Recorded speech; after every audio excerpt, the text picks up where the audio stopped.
Hello YouTube, this is another vlog and it's another sand bathroom vlog and I'm here to talk about the new Twilight movie.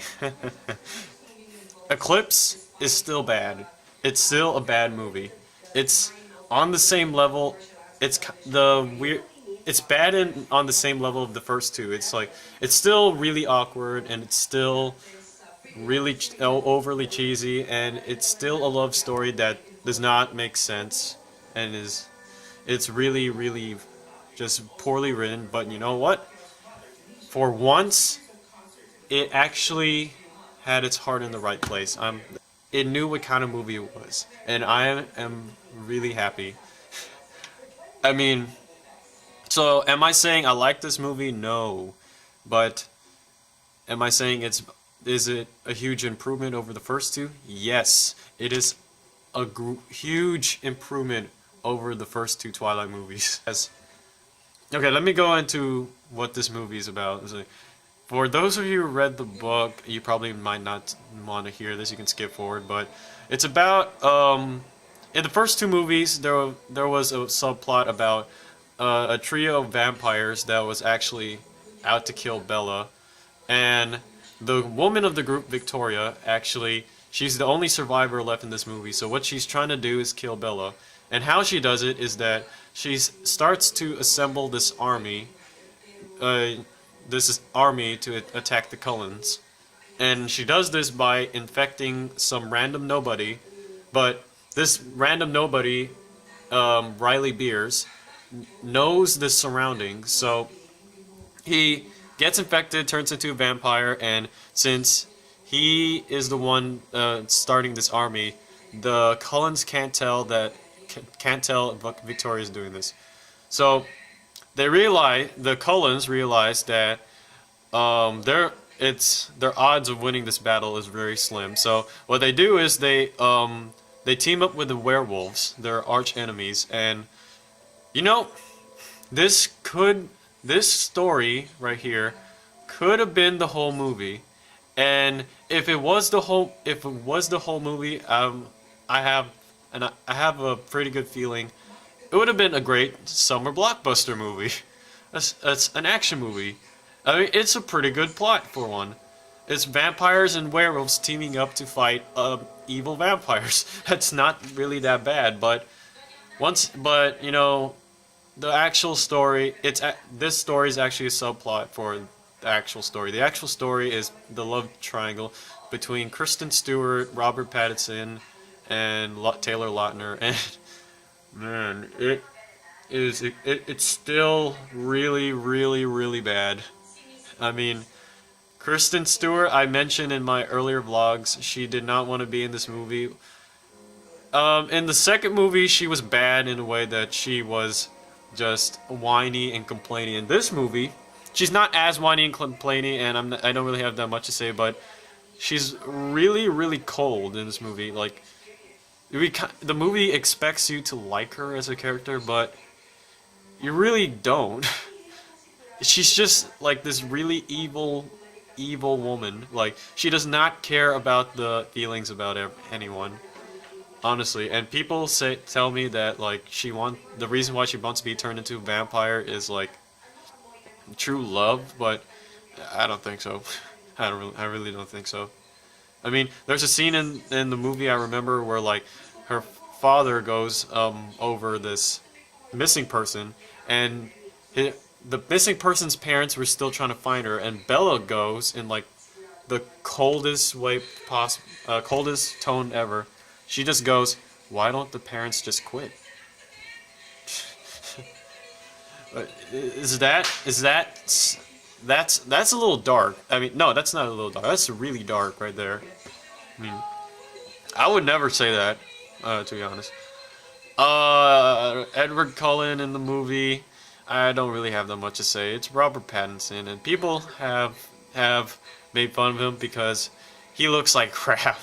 I mean, in almost every scene, he looks in pain.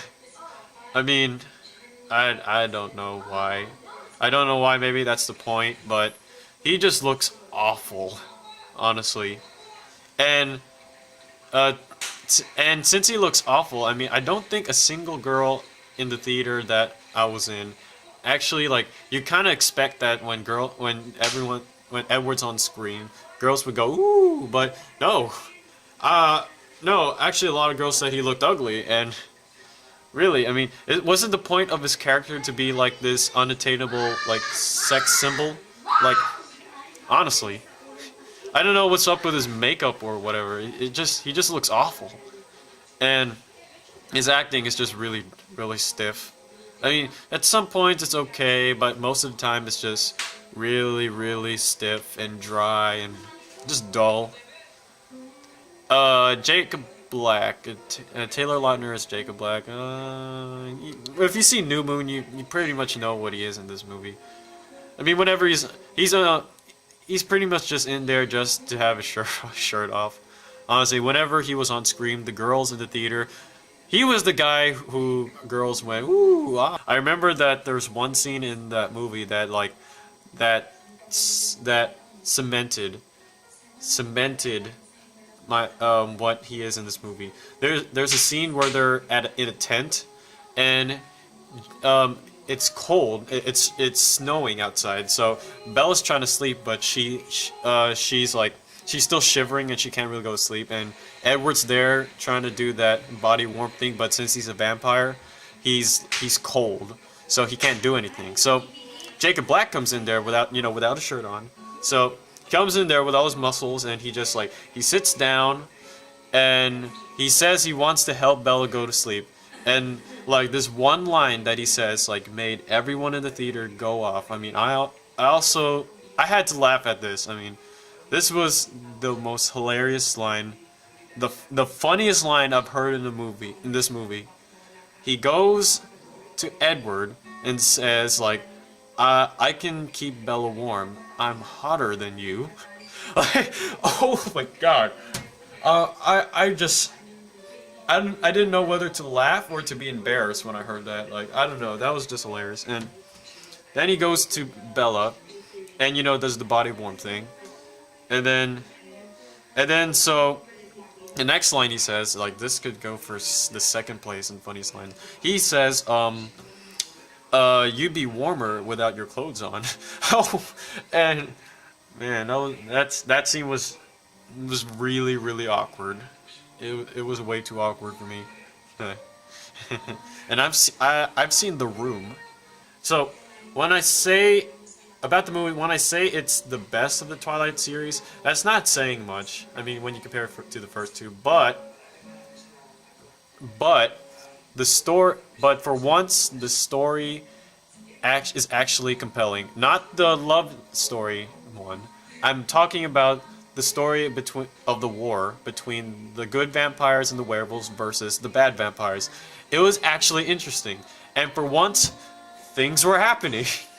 like when you compare it to the first two. The first two, nothing was happening, but this one you have action scenes. You have scenes of things happening. Plot moves forward. It was a movie for once. For once. And things were finally happening, and I have to say I was actually a little entertained. The action scenes are well done. I mean, okay, not well done. I mean, they're okay, but compared to the scenes in the first two, they were actually like they got you pumped up, and the movie, it wasn't that depressing anymore. Like, it wasn't really that, okay, it was still sort of dark and stuff, but it actually, well, it's the happiest of the three movies, and it actually gets you pumped up for the action scenes. Like, they replaced the emo soundtrack. I mean, it's still there, but they replaced most of the emo soundtrack that dominated the first two movies with a score, an orchestral score for once.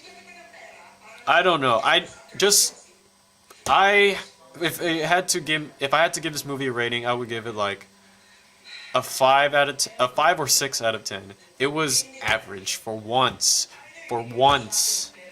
Compared to the other movies. It's not a good film. It's not good filmmaking at all. It's not good acting.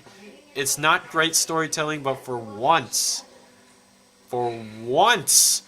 the movie actually, knew what it was. The it okay. It was a movie. It was a movie. That's all I can say about Eclipse.